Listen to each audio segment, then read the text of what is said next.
नमस्कार, संतोष की रिपोर्ट में आप सबों का स्वागत है। और आज हम संतोष की रिपोर्ट में बिहार के उस राजनीति पर चर्चा करने जा रहे हैं जिस राजनीति ने एक बार फिर से साबित कर दिया कि मोदी और शाह भले ही पूरे देश में परचम लहरा रखा हो, बिहार में आज भी वो सहज नहीं है। जी हाँ, आज नीतीश कुमार कह सकते हैं आप कि विधिवत प्रचार अभियान में निकल गए हैं।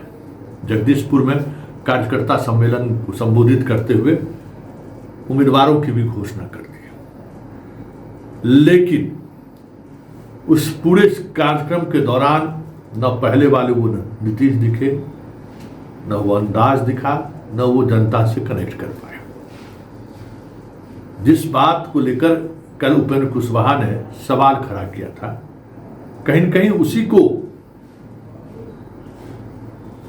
पब्लिक के बीच इमेज ना बने, इसलिए अब एक नई रणनीति के तहत अब नीतीश को बाहर निकालने की कोशिश शुरू हुई है।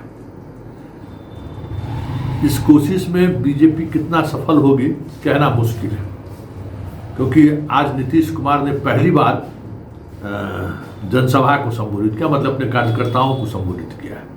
जनसभा तो नहीं कह सकते, लेकिन सहज नहीं थे।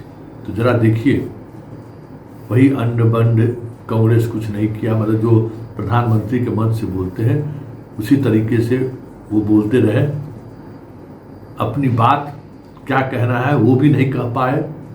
बस ऐसा लगा जैसे हाँ, चुनावी मूड की तरफ नीतीश कुमार को आगे बढ़ाने की कोशिश हो रही है। तो जरा सुनिए, नीतीश कुमार ने पहली चुनावी कार्यक्रम में किस तरीके से अपनी बात रखा है और क्या व्यवहार रहा है उनका। अब चुनाव कुछ ही दिन में होने वाला है, तो ध्यान दीजिएगा। मंत्री कैसे आप जिताइएगा ना, फिर जिताइएगा ना। काम करने वाले हम यही कहेंगे, आपके बीच में आए सब लोगों को जिताइएगा। मतलब अभी तक जो विपक्ष का आरोप था, मतलब तेजस्वी लगातार कह रहे थे कि सीएम बीमार हैं, सीएम को कोई कंट्रोल कर रहा है, तो आज के इस कार्यक्रम के सहारे उस मिथ को तोड़ने की कोशिश हुई है। लेकिन एक बड़ा सवाल है, जो सवाल बीजेपी और बीजेपी के केंद्रीय नेतृत्व को भी सताया जा रहा है कि जिस तरीके से कनेक्ट करना चाहिए नीतीश कुमार को, वो कनेक्ट नहीं हुए हैं आज भी। तो फिर आगे होगा क्या? और इस बीच उपेंद्र कुशवाहा ने जो गुगली फेंका है, उस गुगली के उसके पास जवाब क्या हो सकता है? तो जरा उपेंद्र कुशवाहा की उस गुगली का असर क्या है वो देखने से पहले, क्योंकि बीजेपी के प्रवक्ता का भी एक बयान आया, हम आपको उपेंद्र कुशवाहा के उस बयान को फिर से सुनवाते हैं, बहुत सारी चीजें आपको स्पष्ट हो जाएगी। तो भाई और मित्रों, इसलिए हम बार बार बोलते हैं, कई लोगों को यह बात अटपटी लगती है। मैं आज भी इस मन से कह रहा हूं, मेरे पीछे बाउंड्री वॉल के पीछे पार्टी कार्यालय में बैठे हुए लोग सुन रहे होंगे। मैं कहना चाहता हूं, उत्तराधिकारी उसी विरासत का होना चाहिए जिस पार्टी को कोई भी आगे बढ़ाना चाहता है।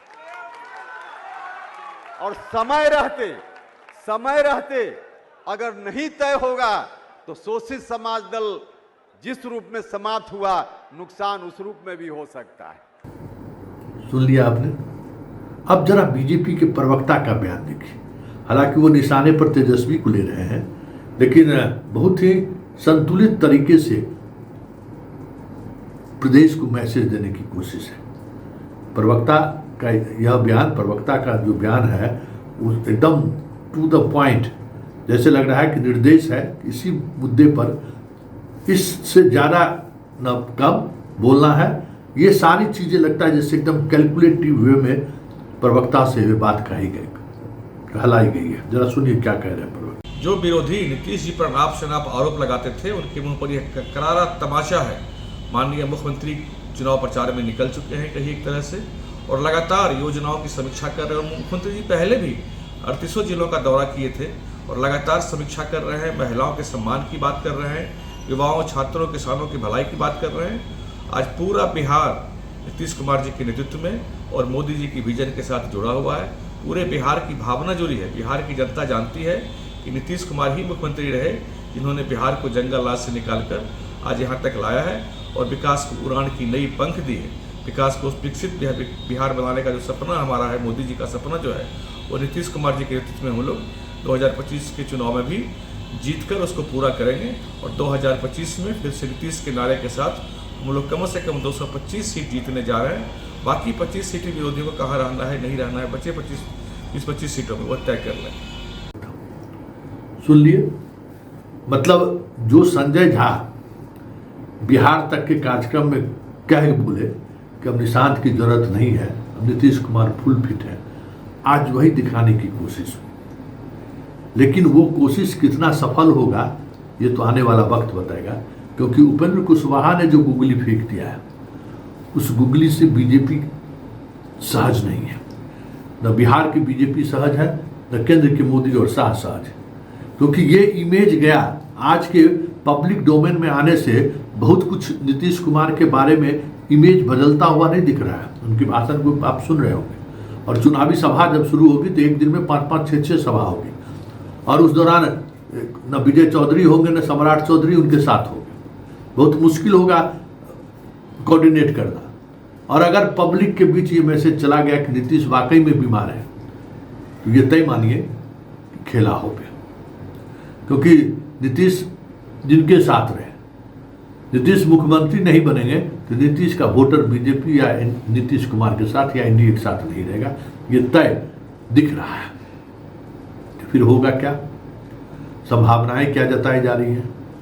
संभावनाएं यही जताई जा रही है कि नीतीश कुमार के वोटर को नीतीश के साथ जोड़ने के लिए आने वाले समय में नीतीश कुमार को बिहार का मुख्यमंत्री का चेहरा घोषित करना, जिससे अभी तक शाह और मोदी बच रहे थे, आते ही घोषणा करना पड़ेगा इनको। ये दबाव तो उपेंद्र कुशवाहा ने बना दिया कि भाई आपको घोषणा तो करनी पड़ेगी, क्योंकि नीतीश कुमार को अगर आपने घोषणा नहीं किया तो फिर ये तय मानिए कि नीतीश कुमार का वोटर नीतीश के कहने के बावजूद भी, घूमने के बावजूद भी छिटक जाएगा। ये बीजेपी का सर्वे भी है और हम लोग भी ये महसूस कर रहे हैं। तो ऐसे में बिहार की सियासत का होना क्या है? मांझी का बोलना चिराग पर, और जिस आक्रामकता से वो बोल रहे हैं, वो कोई संकेत अपने आप में बहुत बड़ा है। कहने वाले कह जरूर रहे होंगे कि नीतीश कुमार का बर्दाश्त प्राप्त है, बर्दाश्त जिसका भी प्राप्त हो, लेकिन चिराग पर हमला बोलकर जीतन राम मांझी ने संकेत दे दिया है कि बिहार की सियासत को साधना मोदी जी और शाह जी बहुत आसान नहीं है। और यहाँ की जो सियासत है ना, उस सियासत में कब कौन कहाँ से गुगली फेंक दे, ये भी समझना मोदी और शाह के लिए मुमकिन नहीं है। और यही वजह है कि चिराग पासवान एनडीए के नाम बगैर मुजफ्फरपुर में सभा कर गए।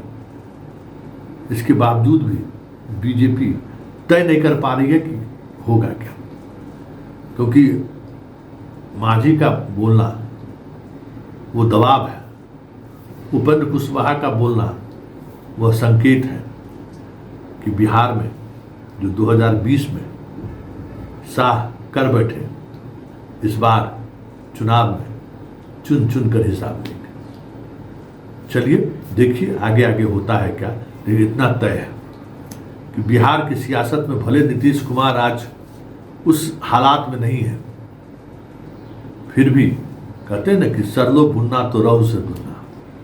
हाथी जब मरता भी है ना तो बिघा में जमीन छाप देता है, तो वही बात नीतीश कुमार को लेकर दिख रहा है।